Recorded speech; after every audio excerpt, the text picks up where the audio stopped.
studies with architecture and finished them in Zurich.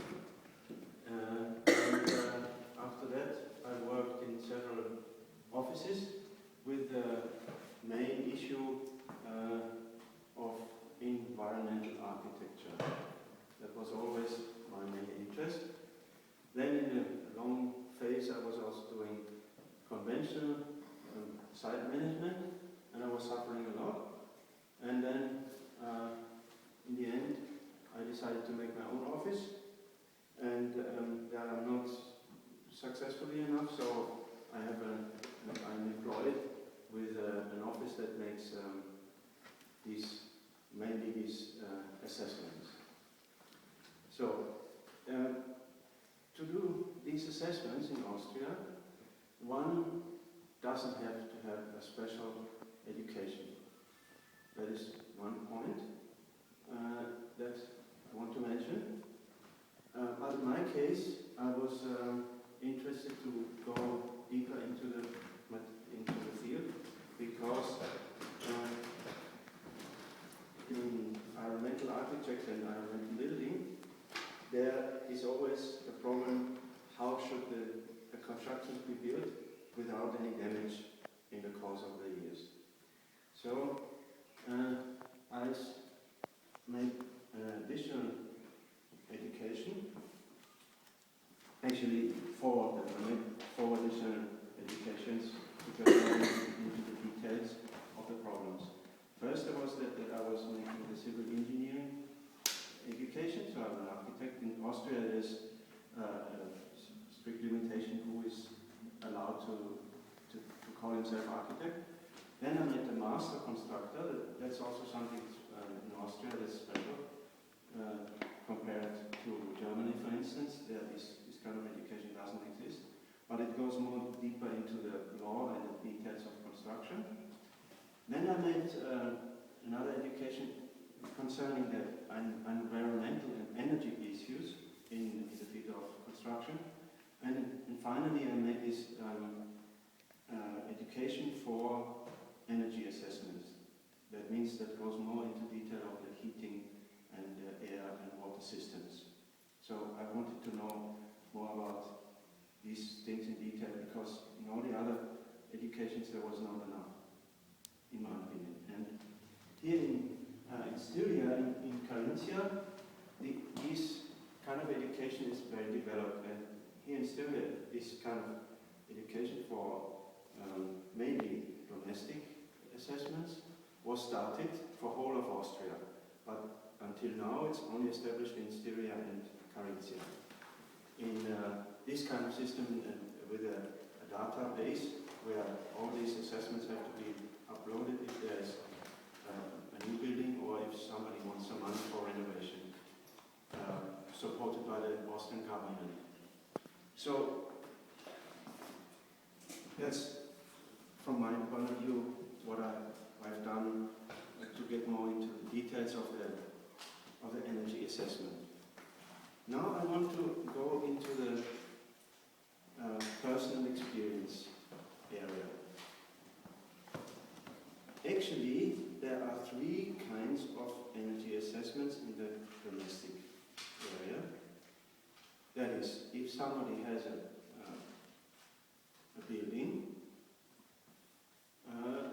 wants to rent or sell it, then there is the law that there has to be an energy assessment and a document that says how is the energy performance of this building, respective building. That was an idea that was coming out of the idea to save more energy and to make the world less polluted by the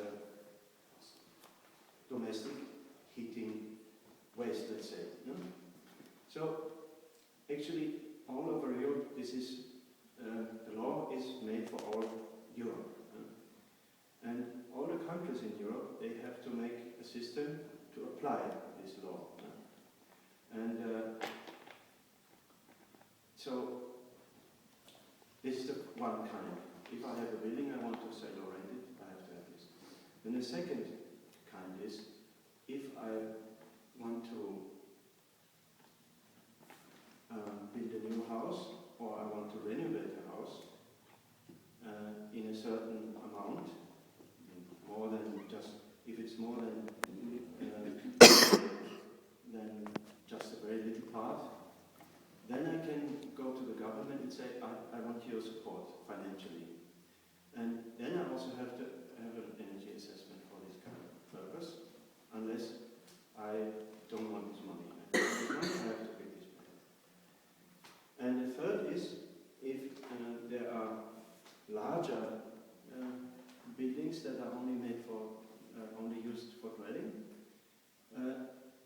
there are still different kind of laws that makes it possible to get this support from the government. So, and the challenge that I face is in the field where I give the opportunity to the ones who come to our office or to me who want this government money. And there the tendency is that the people who give the contract, they want to cheat. And this is really hard for me to take, because my idea of life is to not cheat. And I face major problems until the point where my boss was saying, no, I cannot use you anymore because he was too strict. You have to adjust. So he fired me and he said, no, we cannot work together because you have to adjust.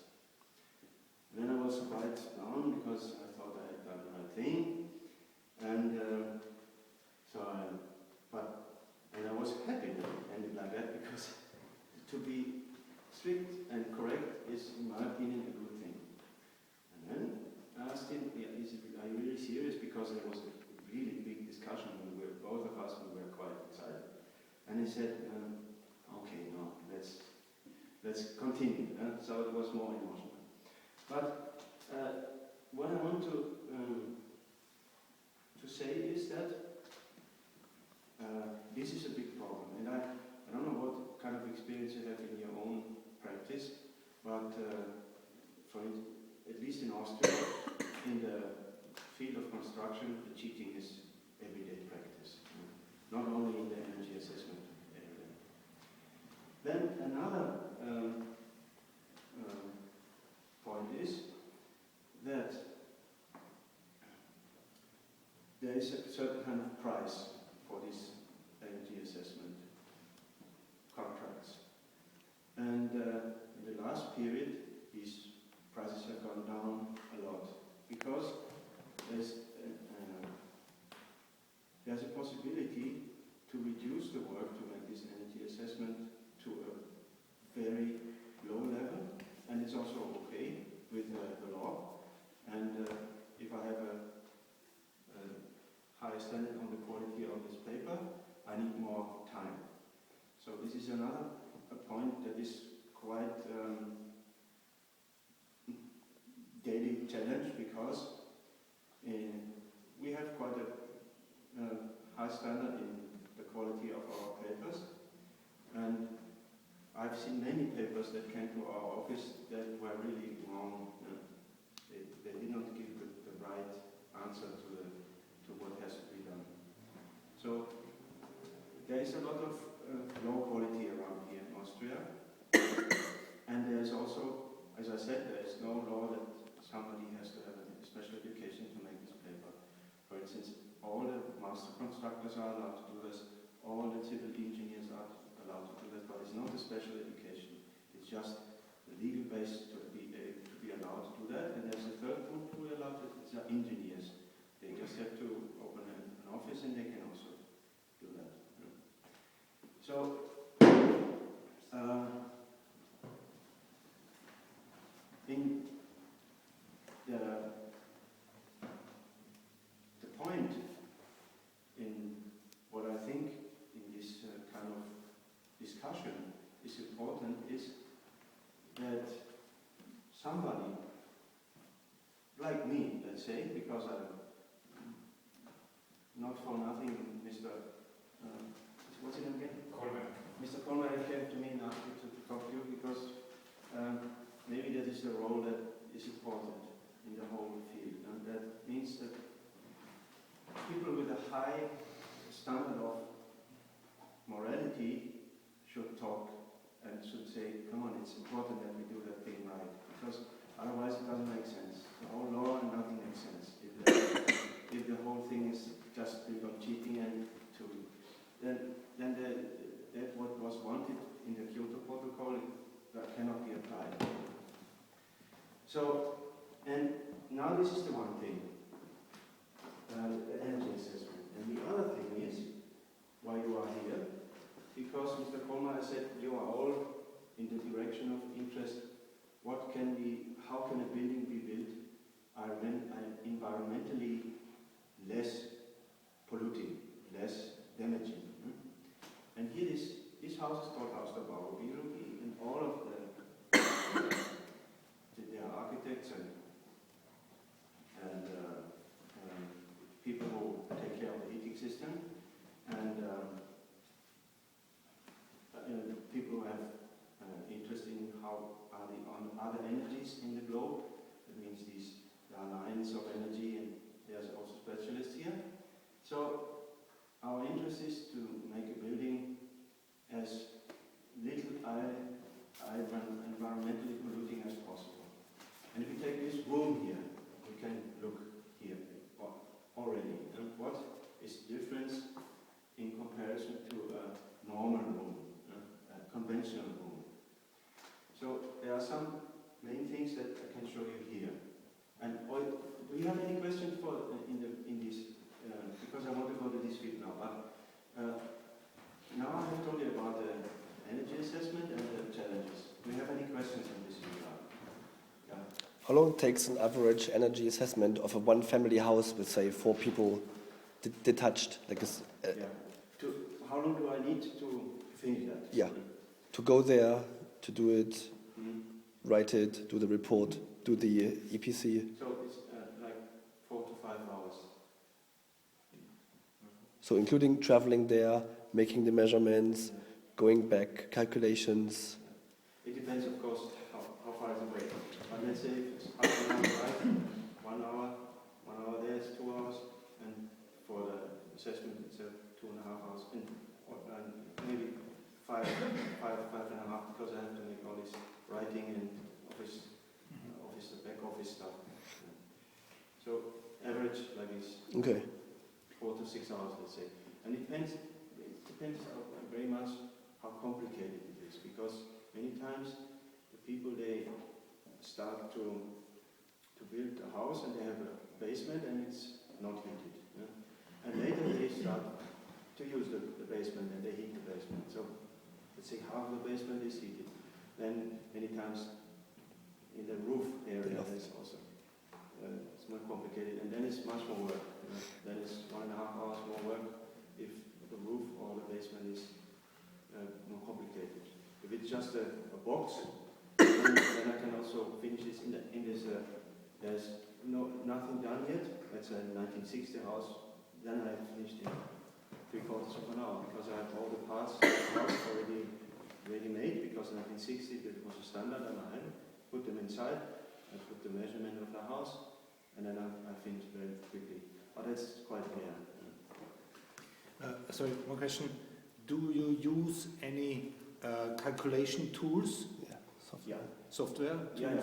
There are 5 main companies who provide this kind of program. There's a special program that has to be used. Also by law. I have to buy this software. No, it's not true. There's one excellent software that I can also use, and that was also made by the government, by one person. But it's very complicated. It doesn't pay off. It lasts too long. And if I use this kind of software, I'm more quick. What's the average price for that one family house? Yeah, now it's difficult to say, because the prices have gone so much down that sometimes we start with 190 euros. 190. 90, yeah. And in the beginning, it was no problem to start with 300. Yeah. Now, because many companies, they make it so rational, either by reducing the quality or by just making it wrong, actually. The result, you just take a building, this kind of building from the 60s, the 70s, the 80s, and they make one click and it's, let's say, that can be done. And yes, I can also say that is why that is possible. Because if I have a building and I want to sell or rent it, I don't have to prove that what I've done is correct. Only I have to prove if I get some government money. Then there is this database, but not in all countries. Not in all what is that called? Regions. Counties. Counties. Not in all counties of Austria it's controlled. That's also one point that there's no much moral included. No much moral high standard. So yeah, and sometimes it's more complicated and we have to go far and we can get some more money, but many times we have to do that for 280, and it's really difficult because the calculation says that we have to have a price for the hour with 85 euros, and then when I told you that it lasts 5 hours, we get nothing out of such a project. So of course we try to get other projects where there is more calculation necessary and the people they are ready to pay because they get money. That's also the reason why there's a lot of cheating going on. Because people try to get more money from the government. That's a big challenge. Yeah. But this database, this is the Zeus database. Zeus is called, yeah. In Austria, in Styria and Carinthia. And also for Salzburg? And Salzburg, yeah, okay. And I would also have one question because when we are searching for the application of energy assessors, this standardized training is pretty popular and prominent, but it's not legally binding. Exactly. Okay. But usually people have this qualification? No, usually no. Okay, it's a special case. Now they're in Styria, where this group, I made this specification that you were talking about just now. And in Styria, there are just, when I get the email, 40, I think, Okay. 40 who have that, because it's very expensive and it costs 3,500 euros or more. And not many people are ready to do that because they don't have it. Actually, the goal is to have it legally binding, because that would improve the quality of the whole work. But, How many days is the training? Okay. How many days is the training, roughly? well, there is 2 parts. The first part, and there is, I remember, is 1 week, including the work at home with learning. And but not possibly 1 week is a huge amount. I need 3 weeks or something. And the second part is around the whole time put in one box. It's only 3 weeks, I think, but it lasted, in my case, also lasted 6 months because I had to make 10 projects, practical projects with consulting and a huge work like a master thesis or so. Of course not compared to the studies, but I made a huge effort because I'm so interested in that, and I'm, how to say, I was eager to do that right. And but yeah, let's say 4 weeks just in paper, but much more to do at home because there are 1,500 pages to learn, or at least to read and try to learn. And I was the only one who was reading all of them because it was not possible. Working at the same time is really hard. And but it's a very good in Austria here for Austria, and it was made for Austria, and the goal is to make it legally binding. It's very high standard quality, the highest I had Civil engineering, the standard was not so high. Okay, Baumaster was also very high, and the ecological, well, okay, cannot say that these others, but the standard was not so high, in my opinion, for the civil engineering.